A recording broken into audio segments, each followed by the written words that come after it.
नमस्कार विद्यार्थी मित्रों, केम छो? मजामां?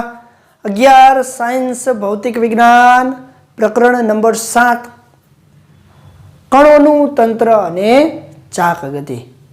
लास्ट 27 लेक्चरनी अंदर आपणे स्वाध्यायना दाखलाओनी शरूआत करी दीधी छे, जेमां आपणे 1 થી લઈ અને 4 દાખલાઓ સંપૂર્ણપણે જોયા છે।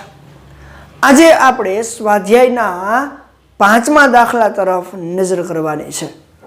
ચાલો તો આજે આપણે જોઈએ સ્વાધ્યાયનો 5મો દાખલો। શું કહે છે જો 28મા લેક્ચરની અંદર આપણો આજે આ પહેલો દાખલો છે, એ દાખલો શું કહે છે એને આપણે ખાસ સમજવાનો છે। સ્વાધ્યાયનો 7.5મો દાખલો। ચાલો रकम ने खास समझो।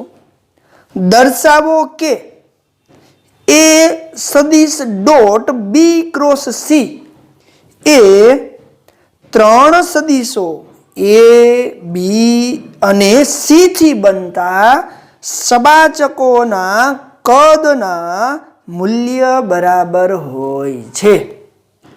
ए डॉट बी क्रॉस सी थी बनतो सबाचको એટલે કે એનું મૂલ્ય એ આ ત્રણેય સદિશથી બનતા સબાચકોના કદ જેટલું હોય છે।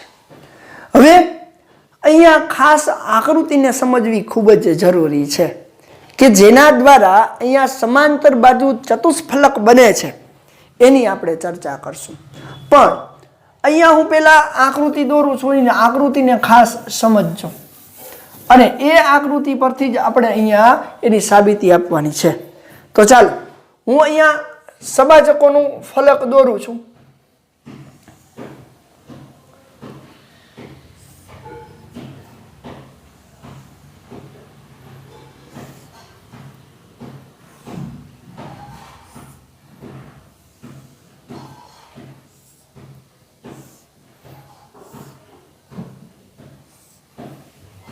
ચાલો આ સબાચકોના ફલકની અંદર આને હું ઉગમ બિંદુ તરીકે લઉં।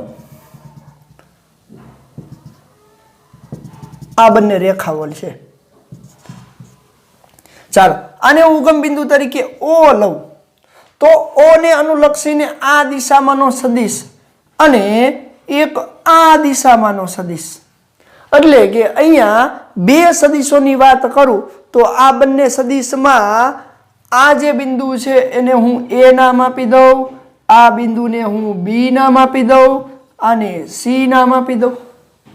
तो आ सबाचकोना फलकनी अंदर जे आपणे बे सदिशो अत्यारे दर्शाव्या छे, सदिश ओ ए अने सदिश ओ सी, एना बनेना नाम आपी दऊं सदिश बी अने सदिश सी। अहींया नाम आपो, चालो सदिश सी। तो જોવો જોઈએ આપણે શું કીધું છે કે અહીં સદિશ A ડોટ સદિશ B ક્રોસ C નું મૂલ્ય એ સબાચકોના સમાંતર બાજુ ચતુષ્કોણ અથવા ચતુષ્ફલકના કદ જેટલું હોય એવું આપણે સાબિત કરવાનું। તો જોવો જોઈએ અહીંયા બે સદિશો આપણે લીધા આકૃતિ પરથી, સદિશ ઓ એ અને સદિશ ઓ સી બરાબર બી અને સી છે। તો એ બંનેનો આપણે પહેલા શું કરવો પડશે? ક્રોસ ગુણાકાર। તો જોવો જોઈએ આકૃતિ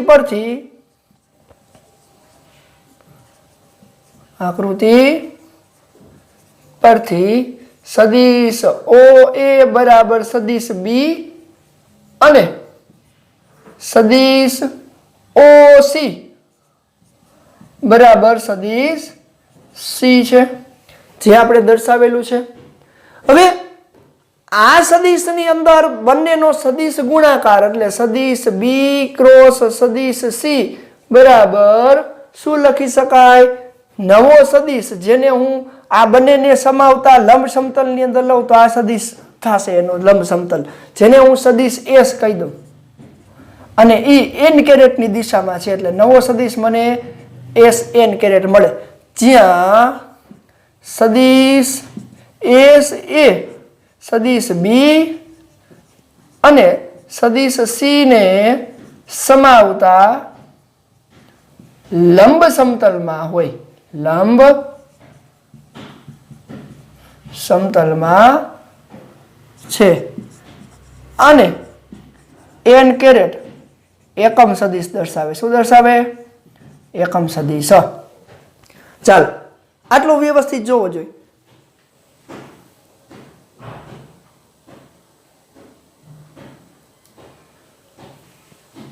હવે આપણે વાત કરીએ, જુઓ તો બંને એકમ સદિશ છે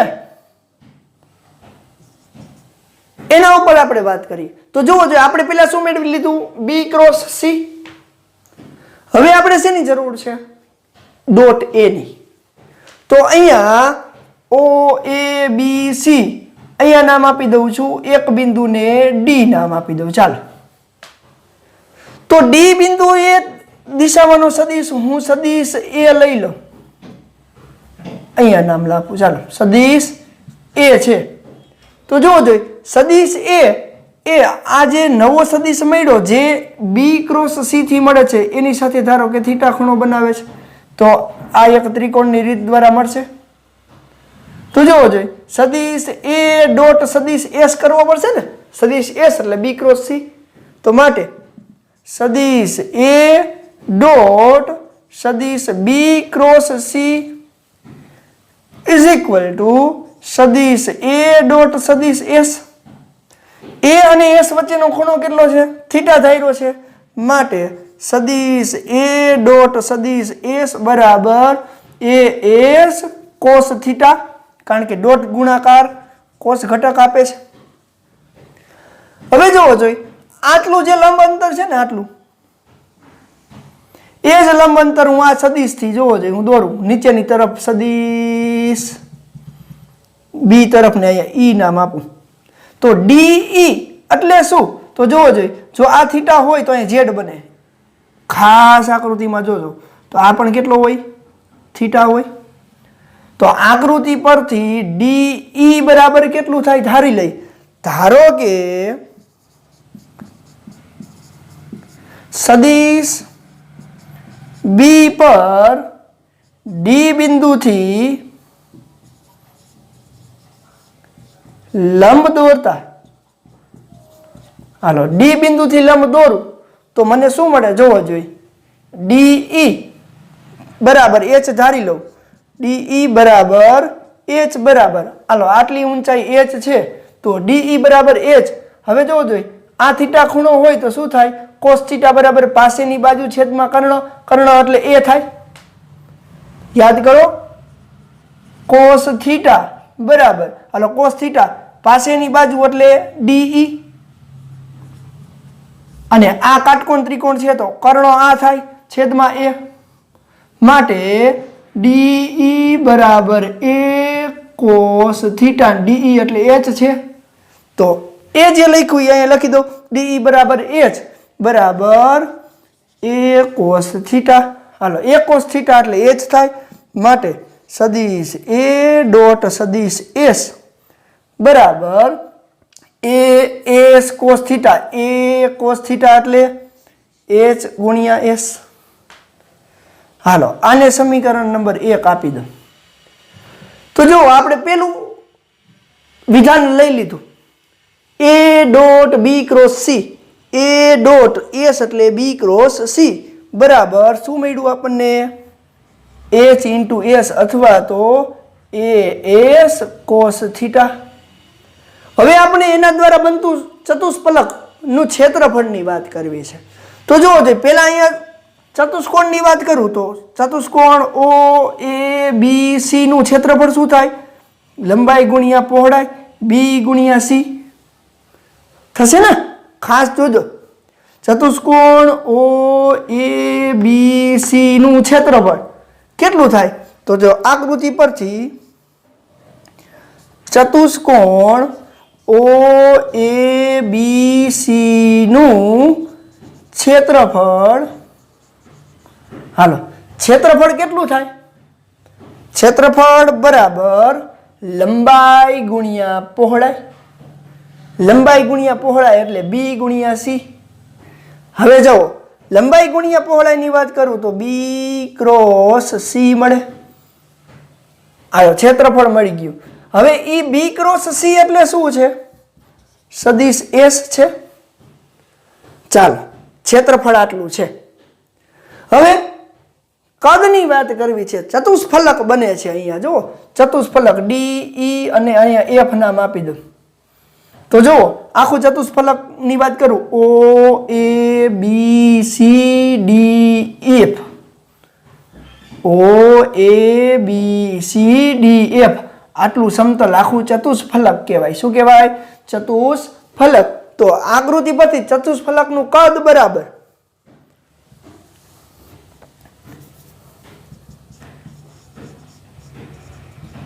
આકૃતિ પરથી ચતુષ્ફલકનું કદ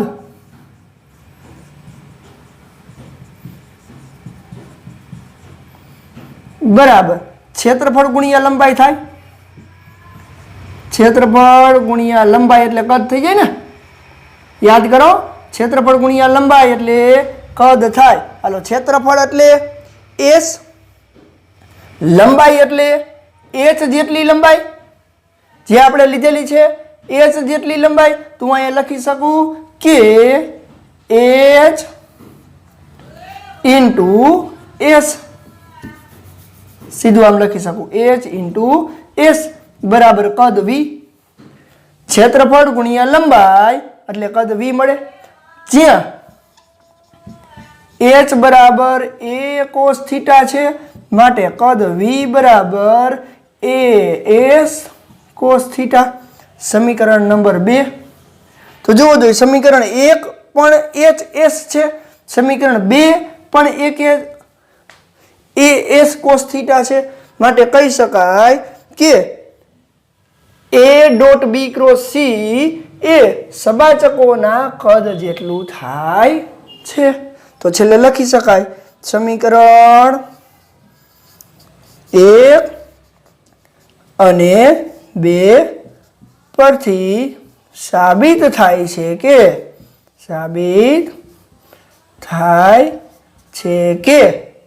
શું સાબિત થાય છે? તો કે A dot B cross C નું મૂલ્ય એ સબાચકોના એટલે કે આથી બનતા સબાચકોના ચતુષ્ફલકના કદ જેટલું હોય છે. જાણી આ વાક્ય પૂરું કરી અને સીધા તમે અહીંયા લખી શકો અને એ જ તમારે લખવાનું છે. કોઈ પણ જાતના કન્ફ્યુઝન વગર આકૃતિની અંદર કોઈ પણ જાતની કન્ફ્યુઝન વગર 3 ડાયમેન્શન અહીંયા નથી બતાવી શકતા એટલે એસ ને છે એ આપણે ઉપરની તરફ લીધો છે એટલું જ ખાલી ધ્યાનમાં લેવાનું છે.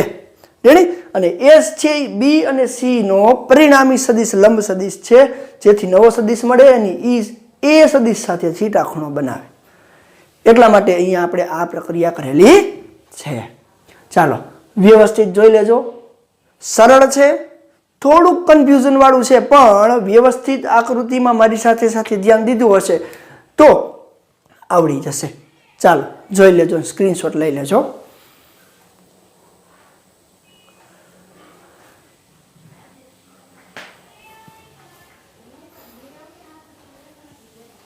ચાલો સ્વાધ્યાયનો 6થો દાખલો.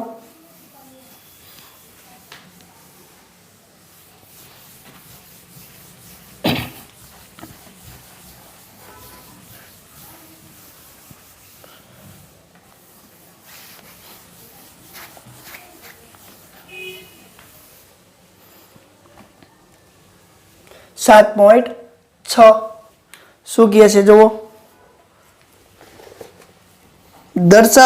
એક્સ વાય અને ઝેડ ઘટકો સાથે જેમના સ્થાન સદિશ આર અને પી એક્સ પી વાય અને પી ઝેડ ઘટકો સાથે વેગમાન પી હોય તે ઘટકના કોણીય વેગમાન એલ ના એક્સ વાય ઝેડ અક્ષો પરના ઘટકો શોધો. કે જો કણ ફક્ત એક્સ વાય સમતલમાં જ ગતિ કરતો હોય તો માત્ર ઝેડ ઘટક જ હોય છે એવું આપણે સાબિત કરવાનું છે. ચાલો કોણીય વેગમાન માટે x y z ના સ્થાન સદિશના ઘટકો આપણને ખબર છે. સ્થાન સદિશ r બરાબર rx i કેરેટ, અથવા આપણે એમ કહી શકીએ x i કેરેટ વત્તા y j કેરેટ વત્તા z k કેરેટ. ચાલો, રેખીય વેગમાનના સદિશ p બરાબર શું લખી શકાય?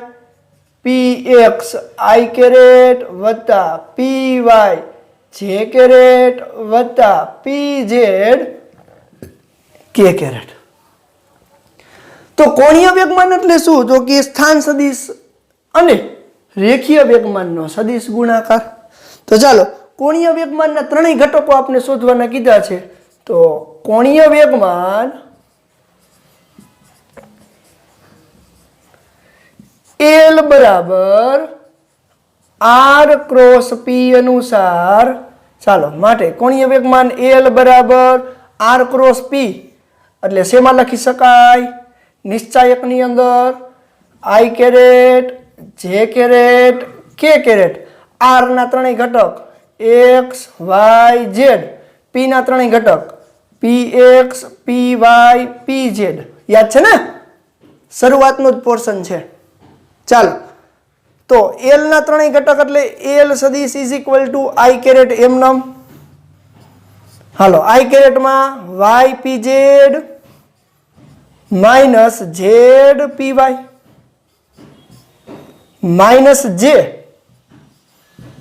Minus j caret x pz minus z px. ચાલો, plus k caret x py cross ગુણાકાર જ છે માઇનસ y px.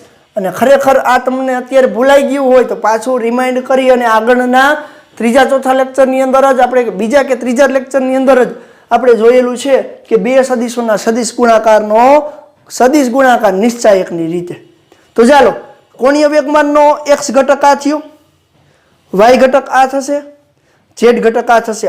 y ઘટકને અંદર ઋણ નિશાની આપી દઈશું એટલે એ y ઘટક થઈ જશે. તો માટે ત્રણેય ઘટક હું લખું કોણીય વેગમાનના, તો x ઘટક Lx ઇઝ ઇક્વલ ટુ શું થશે?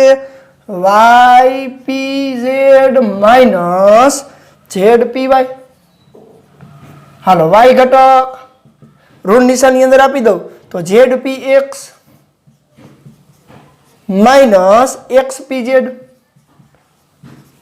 અને Lz ઘટક એટલે x py minus y px. હાલો, આપણે જે પહેલો પ્રશ્ન કીધો તો એનો જવાબ ત્રણેય ઘટક આપણે કોણીય વેગમાનના મળી ગયા. બીજું શું કીધું છે કે z ઘટક શૂન્ય એટલે કે xy સમતલમાં જ ગતિ કરતું હોય તો હવે આ તંત્ર xy સમતલમાં ગતિ કરે તો xy સમતલમાં ગતિ કરે તો z બરાબર શૂન્ય અને pz બરાબર પણ શૂન્ય થાય. z બરાબર પણ શૂન્ય અને pz બરાબર પણ શૂન્ય થાય એટલે કે z અક્ષને અનુલક્ષીને ગતિ કરે છે એની કોણીય વેગમાન z અક્ષને અનુલક્ષીને છે એવું સાબિત કરવાનું કીધું. તો ચાલો, z બરાબર શૂન્ય અને pz બરાબર શૂન્ય જો xy સમતલમાં ગતિ કરતું હોય તો એ તો સામાન્ય છે. તો ચાલો, z બરાબર શૂન્ય મૂકો તો z બરાબર શૂન્ય, pz બરાબર શૂન્ય. હાલો, આ શૂન્ય થઈ ગયું.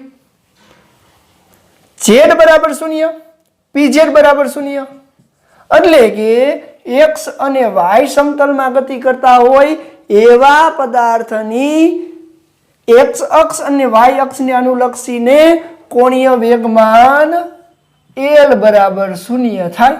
માત્ર ને માત્ર કેનું કોણીય વેગમાન મળે?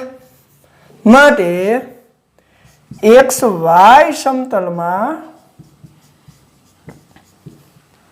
ચાક ગતિ કરતા પદાર્થનું કોણીય વેગમાન માત્ર z અક્ષને અનુલક્ષીને મળે. એટલે કે z અક્ષમાં હોય છે માટે કોણીય વેગમાન Lz સદિશ બરાબર X P Y minus Y P X K caret, X P Y minus Y P X K caret એટલે કે કઈ દિશામાંનો તો કે ઝેડ અક્ષની દિશામાં એનું શું મળે, કોણીય વેગમાન મળશે.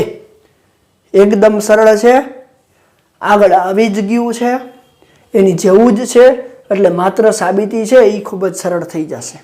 ચાલો જોઈ લેજો, સ્ક્રીનશોટ પાડી લેજો.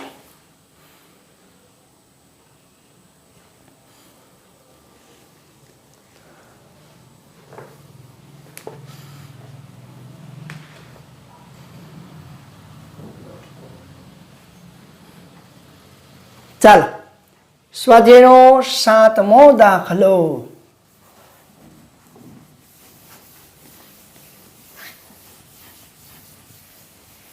રકમ વાંચો, શું કહે છે જોવો જોઈ. એ પણ સાબિતી વાળો જ દાખલો છે.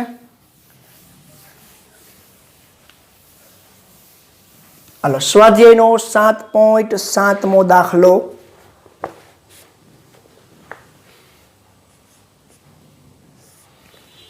ચાલો રકમને ખાસ સમજો. દરેકનું દળ m અને ઝડપ v હોય તેવા બે કણ એકબીજાથી d અંતરે રહેલ બે સમાંતર રેખાઓ પર વિરુદ્ધ દિશામાં ગતિ કરે છે. હવે જો ગતિ વિરુદ્ધ દિશામાં છે પણ ઈ ગતિની મૂલ્ય એટલે કે ઝડપ કેવી છે, સમાન છે. દર્શાવો કે કોઈ પણ બિંદુની સાપેક્ષે કોણીય વેગમાન લેવામાં આવે તો પણ આ બે કણોના તંત્રનું સદિશ કોણીય વેગમાન તો સમાન જ રહે છે. તો આપને ખબર છે કે કોઈ પણ બિંદુને અનુલક્ષીને જડત્વની ચાક માત્રાની વાત કરી હતી, કોઈ પણ બિંદુને અનુલક્ષીને ટોર્કની વાત કરી હતી, કોઈ પણ બિંદુને અનુલક્ષીને કોણીય વેગમાન એ સાપેક્ષ કોણીય વેગમાનથી તો અચળ જ રહે. તો અહીંયા હું આકૃતિ દ્વારા સમજાવવાનો પ્રયત્ન કરું. ધારો કે બે કણ છે, એક કણ આ સુરેખ માર્ગ પર ગતિ કરે છે, એક કણ આ સુરેખ માર્ગ પર ગતિ કરે છે. ધારો કે બંને કણમાંથી ઈ કણ P1 બિંદુએ એક કણ છે પહોંચે છે ત્યારે, અને બીજો કણ અહીંયા P2 બિંદુએ પહોંચે છે ત્યારે.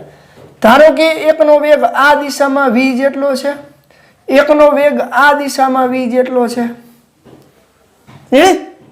ચાલો બંને વચ્ચેનું લંબ અંતર કેટલું છે, d જેટલું છે. હવે આ બંનેના કોઈ એક બિંદુને અનુલક્ષીને કોણીય વેગમાન અચળ જ રહે એવું આપને સાબિત કરવાનું છે. તો આ P1 અને P2 બિંદુએ એના વેગની દિશામાં જેનું વેગમાન હોય, P1 બિંદુએ આ કણનું દળ m છે, આ કણનું દળ m છે એવું ધારી લીધી અને એ આપણે રકમમાં આપ્યું છે. હવે હું અહીંયા વિચારું, ધારો કે કોઈ એક બિંદુ O ને અનુલક્ષીને P1 બિંદુનો સ્થાન સદિશ R1 છે અને P2 બિંદુનો સ્થાન સદિશ R2 છે. ધારો કે R1 ને આમ આગળ લંબાડું તો અહીંયા θ1 જેટલો ખૂણો બનાવે તો અભિકોણની જોડ પ્રમાણે આ પણ θ1 બનશે. આ R2 ને આમ આગળ વધારું તો આ θ2 જેટલો ખૂણો બનાવે તો અભિકોણની જોડ પ્રમાણે આ પણ θ2 જેટલો ખૂણો બનશે. આ જે દિશા છે એ સ્થાન સદિશ R1 ની દિશા છે, આ R2 ની દિશા છે અને આ R1 ની દિશા. કારણ કે આપણને ખબર છે વેગની દિશામાં જ કોની દિશા હોય, વેગમાનની દિશા હોય. તો ચાલો આકૃતિમાં જે આપણે આપ્યું છે ને એનું આપણે માત્ર વર્ણન કરતું જવું છે અને એની સાથેના સદિશોની ચર્ચા કરતી જાવી. ચાલો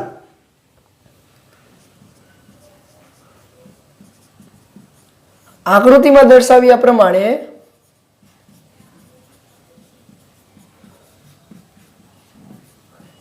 m દળ અને v જેટલી ઝડપથી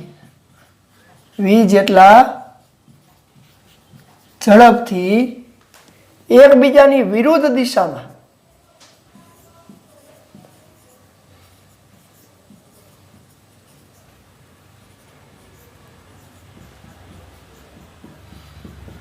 ગતિ કરતા કણ દર્શાવેલ છે.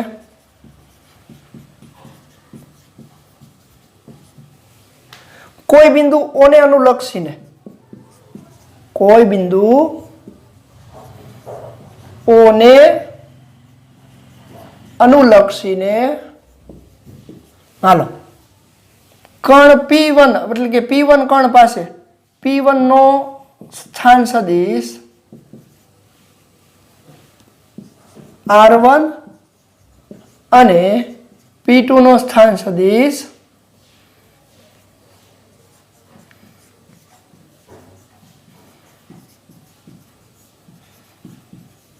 R2 છે. ચાલો હવે બહુ વર્ણન નહીં કરતા, આપણને ખબર છે કે જો બંને વચ્ચેના સ્થાન સદિશ R1 R2 અને θ1 θ2 જેટલા ખૂણા વેગ સદિશ સાથે બનાવે તો એમની કોણીય વેગમાન, ચાલો P1 કણનો કોણીય વેગમાન L1 બરાબર R1 ક્રોસ M1V થાય ને. MV એટલે P થાય, એટલે R ક્રોસ P અનુસાર. અને બીજા કણનું L2 બરાબર R2 ક્રોસ માઇનસ MV. આ ઋણ નિશાની વેગની વિરુદ્ધ દિશા દર્શાવે છે, અહીંયા લખતો નથી. તો ચાલો તંત્રનું કુલ કોણીય વેગમાન શું થશે, એટલે કે બંને કણનું કુલ કોણીય વેગમાન. કુલ કોણીય વેગમાન કેટલું થશે, L બરાબર L1 વત્તા L2, L1 વત્તા L2. ચાલો L1 એટલે R1 ક્રોસ MV પ્લસ એટલે માઇનસ નિશાની બહાર લઈ લઉં તો minus R2 cross MV. Ready? હાલો આમાંથી MV કોમન નીકળી જાય તો સદિશ L બરાબર શું થશે, MV બરાબર MV કૌંસમાં R1 માઇનસ R2. ચાલો R1 માઇનસ R2 એટલે શું છે, તો R1 માઇનસ R2 એટલે બંને વચ્ચેનો લંબ અંતર થાય, જેને આપણે D વડે દર્શાવીએ. તો જોવો જોઈએ ઉગમ બિંદુથી આ બંને વચ્ચેનું લંબ અંતર R1 માઇનસ R2 એટલે D થાય, તો MV is equal two D લખી શકાય. આને હું સમીકરણ નંબર 1 દઉં. હવે અહીંયા તમે જુઓ કે R1 માઇનસ R2 એટલે છે શું એ આપણે શોધવું છે. તો અહીંયા હું લંબ સદિશ દોરું તો ત્રિકોણ જોવો જોઈએ, અહીંયા એક N નામ આપી દઉં તો ત્રિકોણ OP2N માં θ2 જેટલો ખૂણો બને. અને અહીંયા બીજો લંબ સદિશ લઉં, અહીંયા M નામ આપી દઉં તો ત્રિકોણ OMP1 ત્યાં θ1 ખૂણો. હાલો આટલું અંતર કેટલું થાય શોધવું હોય તો ચાલો આકૃતિ પરથી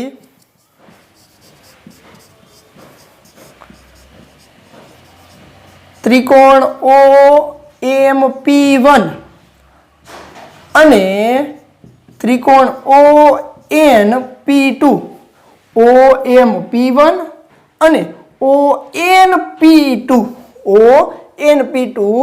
માટે શું લખી શકાય જોવો જોઈએ. હાલો પેલા આના માટે લઉં. રેડી? તો sin θ બરાબર સામેની બાજુ છેદમાં કર્ણ. હાલો સામેની બાજુ તો sin θ1 થાય, તો sin θ1 બરાબર સામેની બાજુ એટલે OM છેદમાં કર્ણ એટલે સદિશ R1. આના માટે લખું તો sin θ2 બરાબર સામેની બાજુ એટલે ON છેદમાં કર્ણ એટલે સદિશ R2.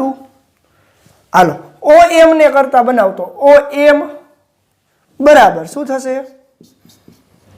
OM બરાબર R1 sin θ1 ને અહીંયા ON ને કરતા બનાવતો R2 sin θ2, R2 sin θ2 થાય. ચાલો હવે જોવો જોઈએ OM માંથી ON બાદ કરું તો MN મળે, માટે MN બરાબર OM માઇનસ ON. OM માંથી ON જેટલું બાદ કરું ઓ એમ માંથી ઓ એન જેટલું બાદ કરવું એટલે મને એમ એન મળે. માટે એમ એન બરાબર ઓ એમ એટલે શું છે? r1 sin θ1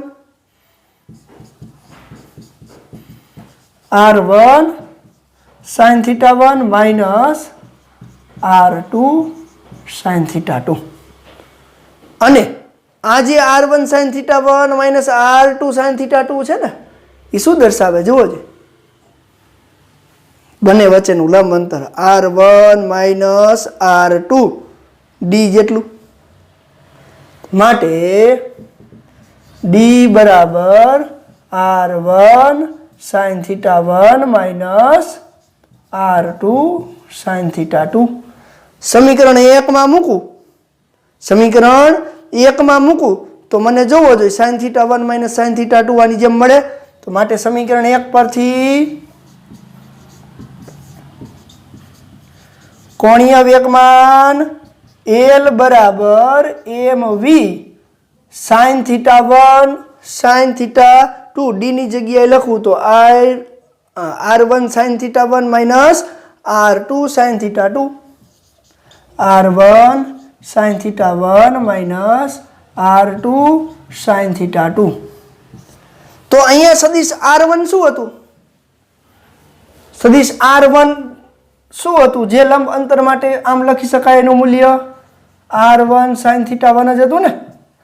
આ r2 sin θ2 જ હતું ને.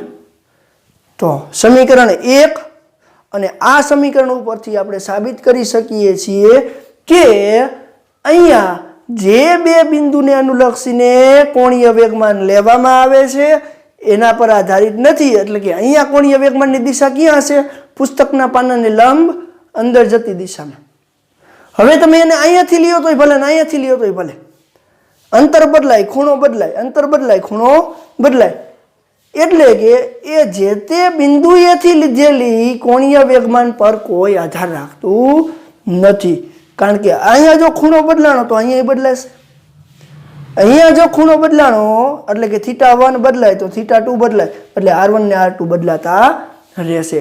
જો r1 ને r2 બંને બદલાય તો એ માત્ર ને માત્ર બંને વચ્ચેના લંબ અંતર પર આધાર રાખે, જેને આપણે ડી કીધું છે, જેને આપણે ડી કીધું છે. તો અહીંયા જે ડી હતું એ જ આ ડી છે ને. એટલા માટે સમીકરણ 1 અને 2 પરથી સાબિત થાય કે અહીંયા કોણીય વેગમાન L અચળ રહે છે, એની દિશા અને મૂલ્યમાં કોઈ પણ પ્રકારનો ફેરફાર થતો નથી. ચાલો જોઈ લેજો.